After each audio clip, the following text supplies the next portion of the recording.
নমস্কার বন্ধুরা, আমাদের চ্যানেলে স্বাগতম। ডিএ নিয়ে একটি গুরুত্বপূর্ণ আপডেট। তো বন্ধুরা, ডিএ নিয়ে এই মুহূর্তের গুরুত্বপূর্ণ আপডেটটি হচ্ছে কর্মীদের বকেয়া ডিএ দুঃখ ভোলাতে নয়া বেতন কমিশন গঠন করবে সরকার, দাবি ইউনিয়নের। তো বন্ধুরা, ডিএ সংক্রান্ত আপডেটটি নিয়ে আমরা স্টেপ বাই স্টেপ আলোচনা করব। তো অবশ্যই আপনারা ভিডিওটি স্কিপ না করে অবশ্যই পুরোটা দেখবেন।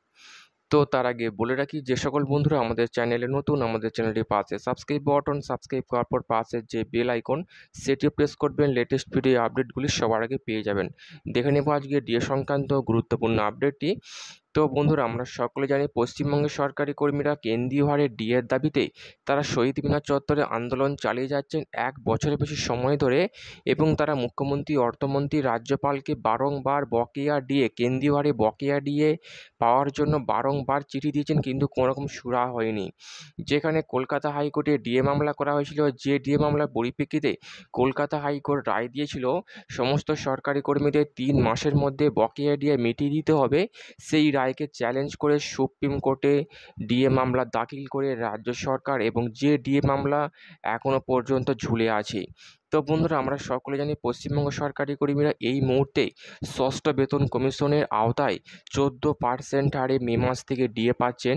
তো লোকসভা ভোট মিটে যেতেই বাংলা রাজ্য সরকার কেন্দ্রীয় সরকারের কাছ থেকে অনেক পরিমাণে 10,000 কোটির বেশি টাকা পেয়েছেন, এবং পশ্চিমবঙ্গের সরকারি কর্মীদের বারবার অনুরোধ, যেখানে বাকি রাজ্যগুলো কেন্দ্রীয় সরকারকে অনুসরণ করে বকেয়া ডিএ পাচ্ছে, তাদের দাবি মানা হোক। কিন্তু রাজ্য সরকার, মুখ্যমন্ত্রী মমতা বন্দ্যোপাধ্যায় সরকার কোনো মতে তাদের এই কথাকে কর্ণপাত দিতে নারাজ।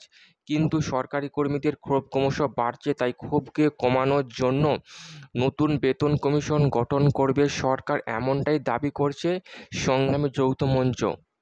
কিন্তু মুখ্যমন্ত্রী বারংবার বলছেন কেন্দ্রীয় সরকারের ক্ষেত্রে ডিএটা হচ্ছে কেন্দ্রীয় সরকারের ক্ষেত্রে ডিএটা বাধ্যতামূলক, কিন্তু রাজ্যের ক্ষেত্রে ডিএটা হচ্ছে ঐচ্ছিক বিষয়, এমনটি বারংবার মন্তব্য করেছেন। কিন্তু এই সমস্ত মন্তব্যকে পাত্তা দিতে নারাজ পশ্চিমবঙ্গের সরকারি কর্মীরা।